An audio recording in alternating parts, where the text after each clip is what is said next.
캠덴과 같은 유산 도시에서는 역사적 건축물을 대대로 이어온 사람들, 그 건축물을 보존하려는 사람들, 역으로 그 건축물과 거리를 두고 사는 사람들 등 동일한 공동체 내에서도 개별 주민이 유산인 건물, 문화적 경관, 환경과 쌓아온 관계는 서로 다릅니다.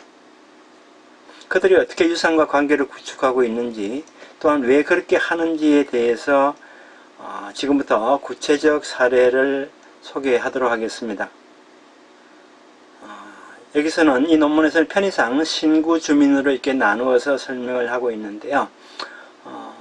조금 내용이 많습니다만은 구체적인 어떤 논거 자료를 이렇게 제공하는 것이기 때문에 여러분들 한번 들어보시기 바랍니다. 1990년대 후반부터 그들의 어떤 생활에는 전입자와 그 다음에 토박이의 어떤 생활 양식 아니면 가치관의 차이가 이렇게 나타나지만은 동시에 각 단체는 단순히 어떤 돈독한 인간관계로 형성된 모임이 아니라 다양성이 있다. 그래서 약 한 20년 동안의 변화를 주목을 하면서 살펴보는 내용들입니다. 구체적인 사례들입니다. 첫 번째 사례는 3대가 사는 토박이 가족의 사례입니다. 주인공은 베티 그로브라는 80세 된 여성입니다. 이분은 하이스트리트라는 그 지역 남쪽에 위치하는 카프레인 단독주택에 토박이 남편과 함께 살고 있습니다. 그들의 세 딸 중 장녀와 막내도 이 도시에서 살고 있는데요. 이 베티가 사는 집은 건설업을 하는 남편이 1960년대에 지은 집입니다. 당시 카프레인은 아직 주택이 그렇게 많이 들어서질 않아서 신축을 할 수 있었습니다. 그들은 새로 고츠월드에서 생산되는 돌로 지은 석조고 건물 단독주택으로 넓고 밝은 지금의 집을 마음에 들어 했습니다. 베티는 그들의 딸들이 모두 캠덴에서 살기를 바랬습니다. 그러나 버밍엄에 사는 둘째 딸 부부는 대도시의 그 저렴한 집에서 살고 있기 때문에 그 집을 팔아서 캠덴에서 집을 사는 것은 어렵다고 합니다. 그만큼 이 캠덴 지역의 집값이 많이 올랐다는 것이죠. 그래서 베티의 50대 후반인 장녀 캐롤 호프는 도시 중심부에서 조금 떨어진 캐틀블록 지구라는 곳에 집을 구해서 기술자인 남편과 살고 있습니다. 그들이 살고 있는 집은 CRSB가 20세기 초에 건설한 두 가구가 한 집에 사는 일체형 집으로 되어 있는데, 이 지역 고츠월드의 도를 사용한 전통적인 건축 양식과는 전혀 다릅니다. 그들은 이 집을 마음에 들어 합니다. 왜냐하면은 카운실 하우스가 많은 캐틀블록 지구에는 카운실 하우스 이외의 주택들도 비교적 저렴하고 또 특별자연 미관 지역 바깥의 외부에 있기 때문에 이 건물에 걸리는 어떤 법적 규제를 신경 쓰지 않고 살 수 있기 때문입니다. 1996년 당시 두 사람이 어린아이들과 함께 사는 부부에게는 이 도시에서 가장 살기 좋은 곳이라 선택을 했다고 합니다. 현재 그들 딸들은 다 독립을 했고 런던 등 도시에서 살고 있다고 합니다. 베티의 40대 막내딸은 리틀로스 지구의 카운실 하우스에 가족과 함께 살고 있습니다. 그곳은 싼 임대주택이기 때문에 살 수 있었다고 합니다. 그래서 캠덴에서는 비교적 싸게 살 수 있는 카운실 하우스 집도 빈집이 나올 때까지 순서를 기다려야 하는 그러한 상태가 되었습니다. 그래서 우선순위가 높은 토박이의 자녀들이라도 도시 내에 사는 것은 어려워졌습니다. 그만큼 이 캠덴 지역의 중심부 알짜 지역으로 가면 갈수록 집값이 비싸고 변두리로 가면 갈수록 좀 싸다는 얘기겠죠. 그죠? 베티, 지금은 고인이 된 베티의 남편 프레드는 1910년에 이 캠덴의 하이스트리트 근처에 있는 집에서 태어났고 2차 세계대전에 참전한 것 외에는 그의 삶의 대부분을 이 캠덴에서 보냈다고 합니다. 그는 이 지역에서 400년 이상 살아온 농가 아이조트 일족과 친족 관계를 맺고 그 자신 이 도시에서 건설업에 종사하고 있는 전형적인 노동자 계급 토박이였습니다. 이 프레드가 건재했을 때는 제임스 교회 인근에 있는 17세기의 작은 코테지에 살고 있었습니다. 이 베티의 남편에 의하면은 프레드가 마지막으로 산 코테지에는 옛날에 그의 가족이 살았다고 합니다. 그 후 여러 명의 소유자가 바뀌면서 나중에 이제 프레드의 손에 이제 넘어왔는데요. 즉, 고택은 2차 대전 전후까지 토박이들 사이에서 주로 거래가 이루어졌다는 것입니다.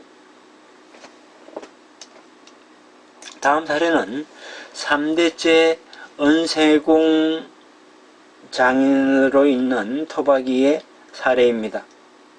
70대 후반인 데이비드 하트는 1902년에 CR SUV가 런던에서 데려온 은세공 장인의 손자입니다.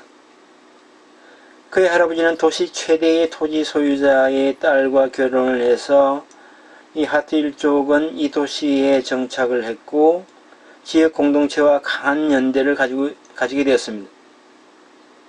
데이비드는 그의 아들 조카와 함께 시프스트리트에 있는 오래된 공장 2층 공방에서 은을 판매하고 있습니다.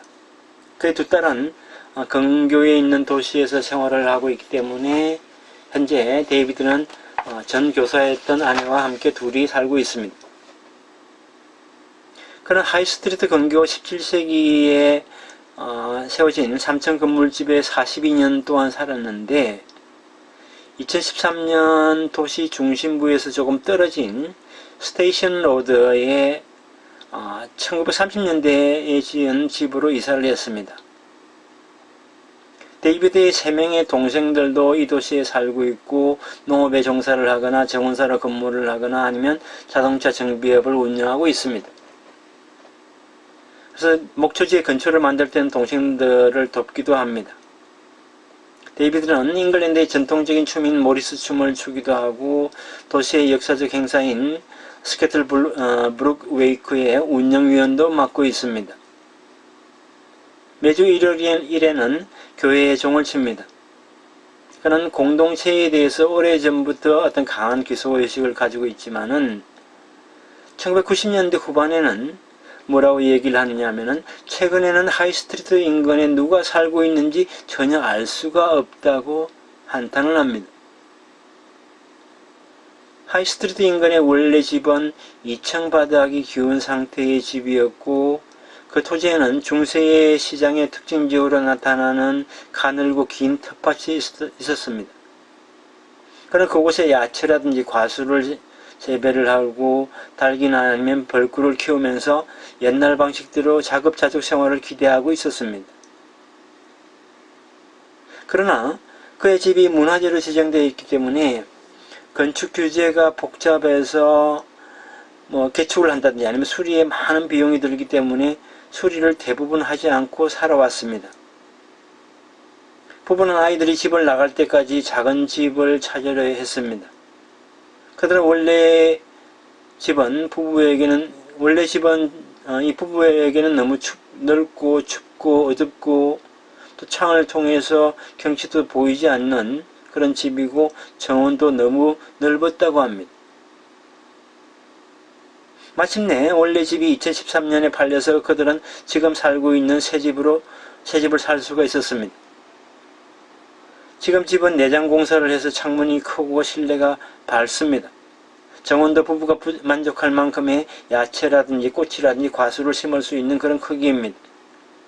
무엇보다도 창밖에 보이는 광활한 넓은 목초지가 마음에 든다고 합니다.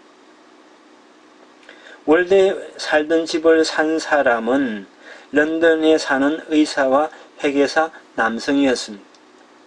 그들은 10년 정도 이 도시에서 이러한 집을 보면서 살만한 집을 찾았습니다마는 2013년 6월에 개최한 오픈 가든 날에 방문을 해서 데이비드의 정원과 집이 마음에 들어 구입을 결정했다고 합니다.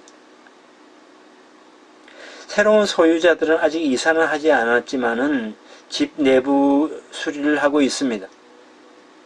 데이비드에 의하면은 그들은 역사적 건축물에 흥미가 있고 데이비드의 집이 하이스트리트 근교에 있으면서 유일하게 좁고 긴 형태를 한 주택이어서 그들은 그 정원을 가능한 부수지 않고 소중히 할 예정이라고 합니다. 또한 그러한 생각이 없는 사람에게는 데이비드가 집을 팔지 않았을 것이라고도 합니다. 토박이에서 부유한 전입자로 또한 하이스트리트 근교 주택이 매각되었는데 역사적 건축물로서 토박이의 의지를 존중하여 보존하면서 살기 위한 그러한 보수공사가 진행 중에 있습니다. 그리고 세 번째는 토박이 형제의 사례입니다. 60대인 그레이엄 그리넬은 건설업자이고 아내와 아들과 함께 리트로스 지구에 있는 집에 살고 있습니다. 그의 조부는 컴덴에 오래전부터 전해지는 크리스마스 가면곡을 연행한 적도 있고 그리넬 집은 옛날부터 도시에 사는 노동자 계급의 토박이로서 알려져 있었습니다. 그는 군의원이고 군의 어떤 전통적인 행사인 도바스 게임즈 운영위원회 위원장도 역임을 했고 젊을 때부터 군 내에 있는 학교 행사 등 공동체에 관한 활동에는 적극적으로 참가 협력해 왔습니다. 그의 아내는 캠덴에서 5km 떨어진 인근 마을 출신이고 그들은 현재 집에 살기 전 같은 리틀로스 지구의 카운실 하우스에 살고 있었습니다. 1980년대에 대처 수상 정권 때에 카운실 하우스 거주자가 당시의 거주주택을 싼 가격으로 취득할 수 있는 기회가 있었기 때문에 1985년 무렵에 현재의 집을 구입했다고 합니다. 그런 일관계상 군 내에 있는 노후화된 집을 개축을 하거나 아니면 고츠월드 도로의 주택 외관을 수리를 하거나 군 내에 있는 고택을 다루는데 익숙해 있습니다. 그래도 오래된 건물 사이에 새로운 건물을 세워서 지역을 활성화시켜야 한다고 하면서 캠덴 협회 등 국내의 경관 보존단체에는 가입하지 않았습니다. 그 자신은 현대적 가옥을 짓고 싶은 희망을 갖고 있습니다. 그들의 집은 카운실 하우스가 늘어선 리트로스 지구 안이기 때문에 규제가 느슨하고 내장 공사를 자신들이 사용하기 편리하도록 바꿀 수 있기 때문에 만족하고 있다고 합니다. 이 그레이엄 씨의 형 고던은 하이스트리트 근교인 파글로드 근처에 있는 17세기에 세워진 코테지에 살고 있었습니다. 고던은 소방서로 20년 이상 근무를 했고 하이스트리트 근처에서 골동품 가게를 운영한 적도 있습니다.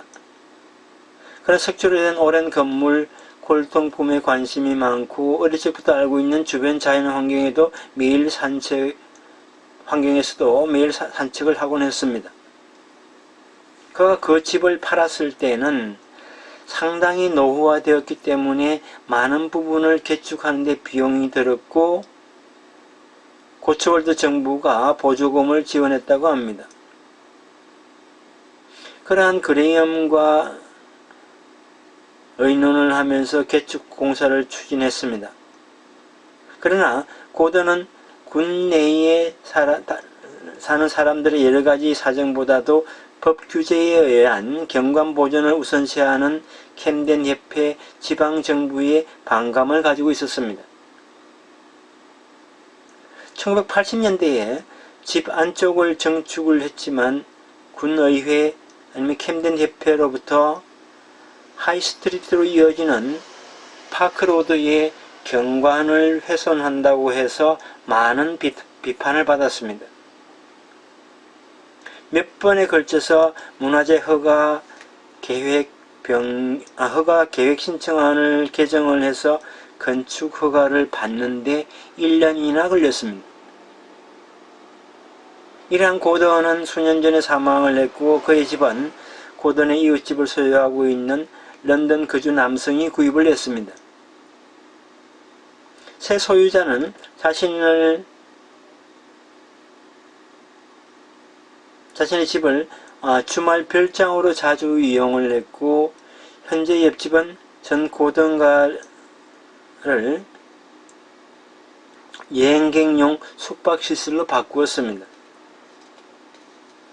오래전부터 이 도시에 살고 고던을 알고 있는 주민들은 고던은 집을 잘 관리해 왔기 때문에 전혀 수리할 필요가 없는데 아쉽다고 이야기를 합니다.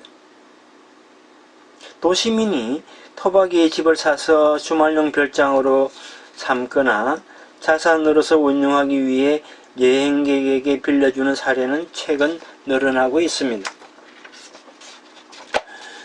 지역 주민들은 이러한 주택이 늘어나면 지역의 활력이 떨어지고 오래된 건물만 즐비한 박물관처럼 될 것이라고 우려를 합니다. 두 번째 이야기는 신주민과 유산입니다. 최근 20년 동안의 토박이는 고령화 에서 지역의 중심에서 주변으로 이동 혹은 사망으로 인해서 그 집이 전입자나 별장을 찾는 도시인들에게 건너지는 상황이 명확하게 나타납니다. 여전히 40대 이하인 비교적 젊은 토박이는 이 지역의 중심지에 살기는 어렵습니다. 살아도 카운실 하우스 등에 사는 경우가 많습니다. 왜 그러냐면 너무나 집값이 올랐기 때문에 그렇습니다. 한편 전입자는 어떻게 이 지역에 옮겨 사는가, 이사해서 사는가, 그들의 삶은 지난 20년 동안 어떻게 변화했는지를 몇 가지 사례를 통해서 한번 보도록 하겠습니다. 첫 번째로 이 하이스트리트에 사는 20년 동안 사는 전입자입니다. 주인공은 데이비드 에반스인데요. 그는 1994년에 아내와 함께 런던에서 온 전입자입니다. 80대입니다. 에반스 씨는 런던의 대기업 백화점에서 임원으로 일을 했었고 퇴직 후에 아내와 함께 이 도시로 이주했습니다. 그의 아들과 딸들은 이미 독립해서 각자 가족과 도시에서 살고 있습니다. 이 캠덴에는 그의 양친이 한때 살았기 때문에 고향 같은 어떤 이미지를 가지고 있고 토박이들과 아는 사람들도 많습니다. 에반스 씨는 하이스트리트 근교의 주거를 친척이 없는 지인의 유산으로서 1994년에 정려하였습니다. 그 지인은 1928년에 그 집에 이사 온 의사 미망인 에반스 씨 양친의 친구입니다. 그래서 우애가 돈독했습니다. 그는 정려를 받음으로써 집 내부를 수리하기 위한 계획 신청안을 지방지자체에다가 제출을 했습니다. 지자체로부터 건축허가를 받은 다음에 1992년부터 8개월에 걸쳐서 실제 보수공사를 실시했습니다. 공사하기 전에 영국 유산을 담당하는 직원이 집 사진을 찍으러 왔다고도 합니다. 이 영국 유산은 그 집의 어떤 문화재 등급을 감정을 해서 하이스트리트에 인접한 집 전부는 19세기에 추가되었다고 판단했습니다. 지자체로부터는 어떤 보존 건축사랄까 담당이 건축 담당하는 직원과 그다음에 건축 규제 담당 직원이 정기적으로 찾아와서 정개축할 때 무엇이 가능하고 무엇이 불가능한지를 논의한다고 합니다. 그렇기 때문에 정렬을 받고 완성까지 이 공사가 끝날 데 있어서 5년이 걸렸다고 합니다. 부부는 노후화된 주거를 집을 수리하면서 바닥에 대리석을 깔고 난로를 재사용해서 집에 어떤 고풍스러움을 남기면서 자신들이 살기 편하게 리모델링을 했습니다. 리모델링 전에는 욕실이 1층에 있었고 그 앞에 벽이 있었지만 그것을 부수고 거실 공간을 확장했습니다. 그런 영국 유사안에 리모델링을 위한 보조금을 신청을 했지만은 채택되지 않았습니다.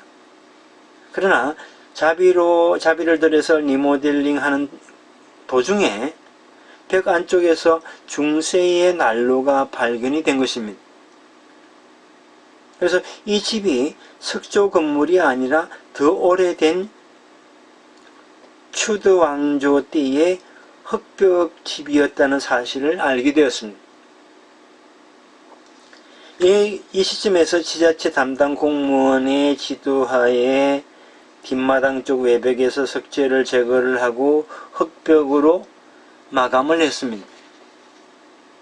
리모델링 후에 에반스 씨는 이 흑벽 내부의 일부분을 바깥에서 볼 수 있도록 쇼케이스를 달아 찾아오는 친척이나 아니면 친구들에게 보여주면서 이 집의 역사를 설명하고 있습니다. 한편 아내는 원래 농가였던 집의 역사를 전하기 위해서 천정형보에 대들보에 남아있는 고리에다가 냄비를 건다든지 아니면 바구니 등을 매달아 놓았습니다. 이러한 고리는 옛날에 햄이라든지 아니면 소시지를 매달아서 이렇게 말릴 때 사용했던 것입니다. 그래서 옛날 농가 부엌의 어떤 역사를 전하고 있는 셈입니다. 그러나 그 외에는 전자레인지라든지 아니면 식기 세척기라든지 오븐 등이 있고 현대적으로 쾌적한 시스템 키친을 갖추었습니다. 이렇게 에반스 부부는 이사 오기 전부터 건물을 리모델링해서 그 역사를 남기려고 노력해왔습니다. 그들은 그곳에 사는 것을 자랑스럽게 생각을 하고 있고 오래됨에 어떤 됨을 연출하면서 현대적인 쾌적함을 향유하고 있습니다. 부부는 개발 방지에 강한 관심을 가지고 있습니다. 15년 전 캠덴 해협가 지역 변두리에 있는 농지를 구입한 것에 긍정적인 반응을 보였습니다. 캠덴에서는 하이스트리트 근교가 항상 자동차로 복잡하고 오랫동안 이 지역에는 대형 주차장이 필요했습니다. 너무 많은 주차나 정체는 도시의 경관을 지키는 데 있어서도 주민 생활 면에서도 문제가 많습니다. 그래서 캠덴 협회는 그러한 관점에서 주차장 건설을 찬성을 했고 당시 유일한 주차장 건설 부지였던 토지를 구입해서 지자체로부터 건축 허가를 받았습니다. 그러나 주차장 건설에 대해서는 당초부터 주민들의 반대가 심했기 때문에 캠덴 협회는 그 부지를 고등학교에 대여를 했습니다. 학교 측은 학생들의 농업과 환경학습을 위해서 과수를 심어 이용하고 있습니다. 에반스 부부는 캠덴 협회가 그 토지를 구입함으로써 택지 개발로부터 도시를 지켰다고 생각을 하고 있습니다. 두 번째 사례는 하이스트리트에 30년 동안 사는 전입자의 사례입니다. 하이스트리트 인근 17세기에 세워진 집에 사는 70대인 캐롤 잭슨 씨 같은 경우에는 1988년에 런던에서 화가인 남편과 함께 이주해 왔습니다. 그녀 자신은 비즈니스계에서 오랫동안 일을 해왔습니다. 그래서 그녀는 이 도시의 역사에 대해서 정통해 있었고 오랫동안 도시의 역사협회 회장을 맡아왔습니다. 그는 CR 애슈비가 아트 앤드 크라츠 학교를 세웠을 때 자신이 사는 집을 학교 건물로 사용했다는 사실에 자긍심을 가지고 있습니다. 또한 고츠월드 지역의 환경보호단체 멤버이기도 하고 자원봉사자로서 관광객에게 도시의 역사를 설명하는 해설사들을 인솔 하기도 했습니다. 이 집의 전 소유자는 옥션에서 이 건물을 싼 가격에 매입을 해서 6개월 후에 그녀에게 팔았던 것입니다. 즉, 전 소유자는 부동산을 전매해서 이익을 남기려고 했던 것입니다. 게다가 전 소유자는 지자체의 건축 허가를 받지 않고 창틀을 플라스틱 제품으로 바꾸었습니다.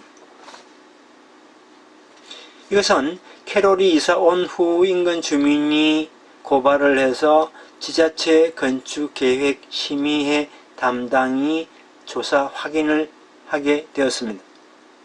전 소유자는 원래 창틀인 금속재로 복구시키는 비용을 지불하게 되었습니다.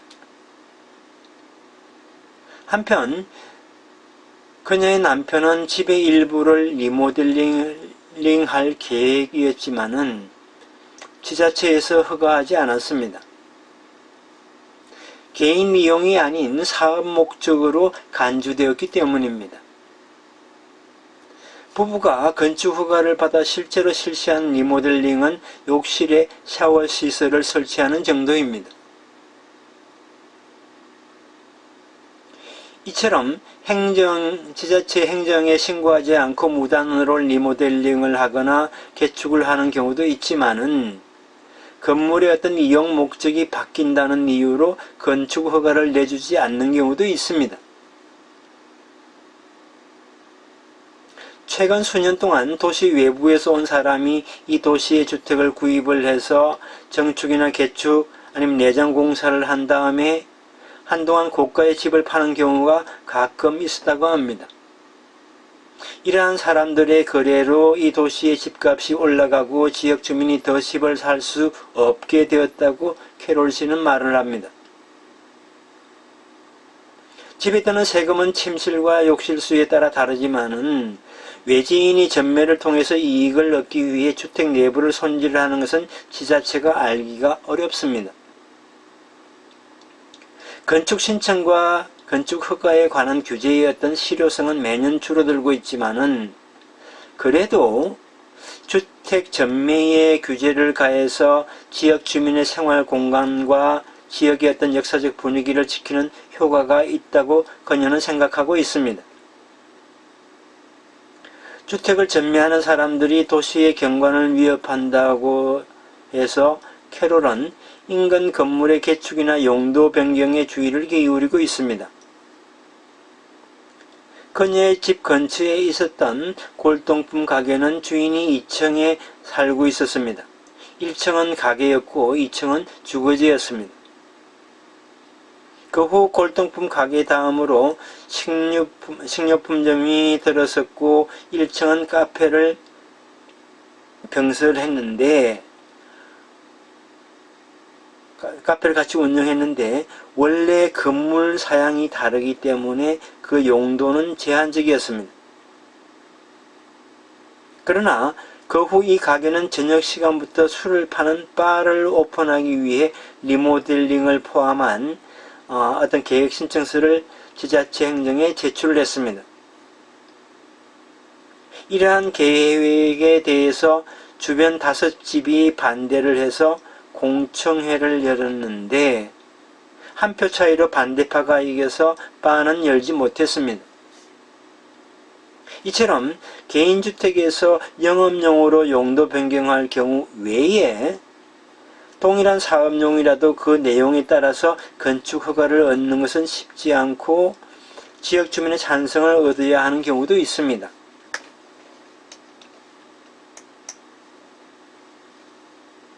세 번째, 마지막으로 농촌 환경을 선택한 전입자의 사례입니다. 70대인 웨프 부부는 1980년대 초에 이 도시 끝자락인 스테이션 로드 근처 집과 그와 인접한 토지를 사서 스트라포드에서 이사해 왔습니다. 남편은 건설회사에 근무하면서 부인의 도움을 받아가면서 겸업으로 축산 농가를 운영하고 있습니다. 부부는 돼지, 닭, 양, 소 등 이러한 가축을 키우면서 야채도 재배하고 있습니다. 그들이 유기 사육을 하고 있는 돼지는 매년 가축 품평회에서 우수한 성적을 거두어 좋은 가격에 팔려갑니다. 이들 부부의 자녀는 결혼을 해서 출가를 했기 때문에 부부만 20년 이상 이곳에 살고 있습니다. 웨퍼 부인은 캠덴에서 남쪽으로 15km 떨어진 커네티컷이라는 작은 농촌 마을 출신이고 남편은 스트라트포드 출신입니다. 그래서 두 사람은 이 지역에 대해 잘 알고 있고 자연과 가축에 둘러싸여 유년 시절을 농촌에서 보냈습니다. 그들은 역사적 건축물이 줄지은 하이스트리트 인근보다도 도시 중심인 하이스트리트에서 조금 떨어진 농지나 목초지가 많은 곳을 선호합니다. 그들이 30년 이상 살아온 집은 20세기 중반에 세워진 것으로서 외벽에는 콘크리트가 발라져 있습니다. 그들이 실내에 중앙난방을 도입했기 때문에 겨울에는 집은 따뜻합니다. 부인은 오래된 집은 특징이 있어 좋지만은 새 집이 살기 좋다고 합니다. 목초지나 정원이 집 주변에 있으면 안정이 되기 때문에 그 집이 매우 마음에 든다고 했습니다. 2015년 봄 부부는 전에 살던 집을 팔고 자연이 가까운 이웃 마을로 이사를 했습니다. 그곳에서 목초지 가운데 있었던 단독을 2층으로 정축했습니다. 내부 시설은 최신 것을 들여놔서 상당히 쾌적합니다. 목초지에 인접하는 정원도 정비를 했습니다. 그들이 사는 집은 역사적 건축물도 아니고 보존지구도 아닌 장소에 있기 때문에 매우 자유롭게 리모델링이나 정원 수리 등이 가능합니다. 70살이 넘어서 마을에서 떨어진 곳에 살게 되자 그들의 오랜 친구들은 놀라게 됐고 더 나이 들었을 때 걱정되지 않느냐고 물었더니 집 그 자체는 물론 장소보다도 집을 둘러싸고 있는 자연 환경은 다음 세대에 남겨줘야 할 유산이고 옛날처럼 목초지나 가축에 둘러싸인 삶이 소중하다고 그들은 생각하고 있습니다. 택지 개발과 공동체입니다. 영국 정부는 전원지대의 주택 건설을 추진하는 정책을 취하고 있습니다. 그래서 이 도시, 이 캠덴 지역인 이곳도 개발 붐이 일고 있습니다.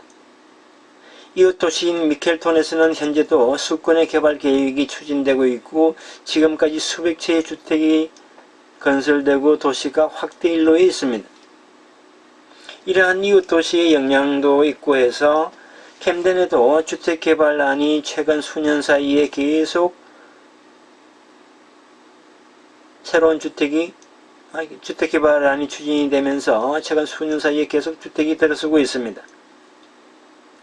캠덴에는 역사적 건축물이 많아서 건축 규제가 엄격하고 주택 수주가 한정되어 있기 때문에 오랫동안 도시 인구는 2,000명 전후로 안정되어 왔습니다. 그러나 2015년에 2,300명까지 증가한 것은 이러한 개발에 따른 주택 증가에 기인한 것입니다. 도시행정사무관의 말에 따르면 현재 2개의 대형 건설 계획이 추진 중에 있다고 합니다. 지역 최대 농가는 도시 중심에 가까운 4-5에이크의 농지를 개발업자에게 팔려고 합니다. 그 넓이의 농지에서는 25만 폰드의 수입밖에 얻지를 못하지만은 이것을 팔아서 주택을 건설하게 되면 그 값어치는 1,900만 폰드로 뛴다고 합니다. 한정된 농지에서 농업을 계속하는 것보다 농지를 파는 것이 많은 이익이 남는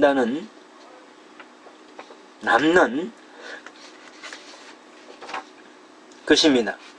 그래서 개발업자는 이런 6채의 주택을 건설할 계획 신청을 했지만은 공공의 어떤 자연도로가 그 위를 지나가고 있다는 이유로 기각되었습니다.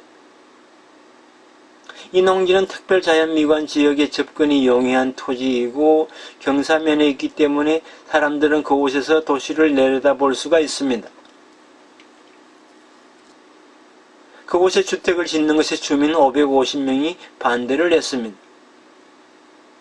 그러나 개발업자는 지방정부에 기각이 되자 중앙정부에다가 직접 신청을 했다고 합니다.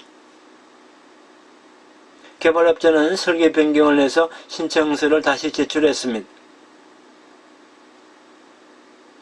도시의 작은 자선단체인 트러스트가 보존해온 목초지에도 16채의 주택이 건설될 예정입니다. 그 가운데 절반은 행정의 어떤 복지주택이고 저소득층을 위한 임대주택입니다. 도시에서 외부로 뻗는 스테이션 로드 인근에도 26채의 복지주택이 있지만은 이 도시에 사는 6명이 입주 순서를 기다리고 있습니다. 행정 복지주택을 건설함으로써 도시 외부에서 입주자가 늘어나고 공동체의 형태는 계속 변화해 왔습니다. 앞으로는 이러한 새로운 형태의 신주민, 즉 전입자와의 관계도 공동체 내부에서는 과제입니다. 그리고 국가의 정책의 보호를 받으며 전입을 해온 사람들의 수가 증가함으로써 유산에 대한 공동체의 모습도 변화할 가능성이 있습니다.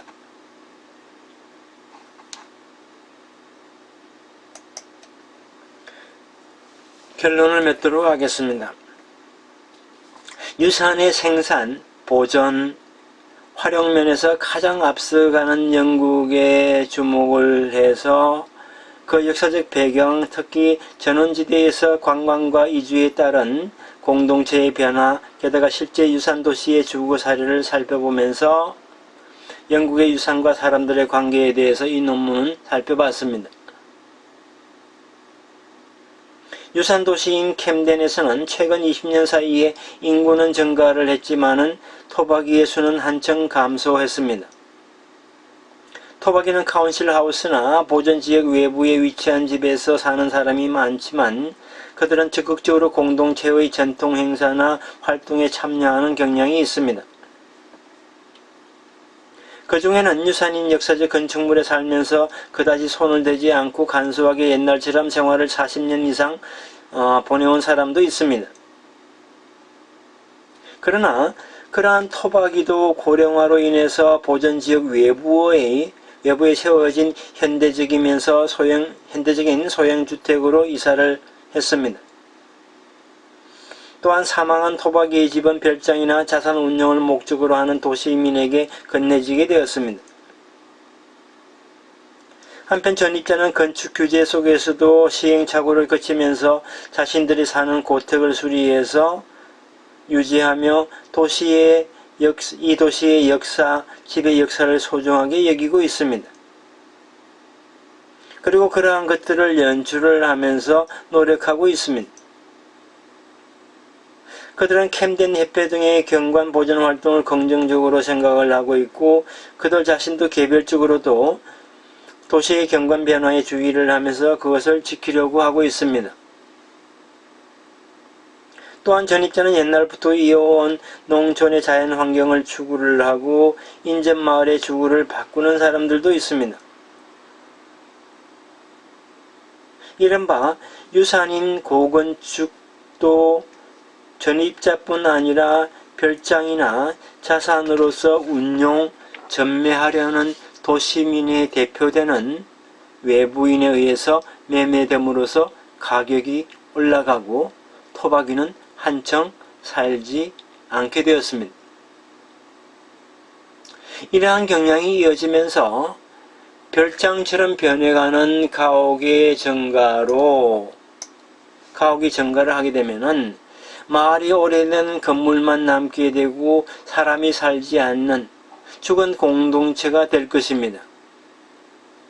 유산 도시인 만큼 생겨날 수 있는 현상입니다. 다양한 주민들의 이야기를 통해서 고택뿐 아니라 도시의 문화적 경관, 나아가서는 목초지나 농지를 포함한 주변 환경 전체가 그들에게 있어서 살아있는 공동체를 지키는 중요한 유산이라는 점도 밝혀졌습니다. 그러한 것들은 최근 영국 정부가 강하게 추진하고 있는 전원지대의 주택 증가, 그 실현을 위해서 지자체가 수용하는 택지 개발, 게다가 거기에 호응해서 이익을 추구하는 지역 농가의 농지 매각에 의해서 소실되려고 합니다. 이러한 변화도 지금까지 유지 계승해온 유산이기 때문에 생겨난 상황이라고 할 수가 있습니다. 앞으로 이 살아있는 공동체를 유산과 더불어 지키기 위해서는 지금까지 전입자가 실시해온 유산 보존만으로는 불가능할 것입니다. 건축 관련 법령 규제를 제고하고 지역 내의 젊은 토박이의 거주를 촉진시키고 자산 운용이나 별장의 목적인 주택 구입을 제한하고 택지 개발을 둘러싼 지역 토지 소유자와 개발업자, 게다가 지방행정과의 어떤 관계 등을 다양하고 다른 차원의 문제에 관심을 기울여서 택지 개발 후에 이주해 오는 사람들도 포함한 새로운 공동체의 존재 방식을 지향할 필요가 있습니다.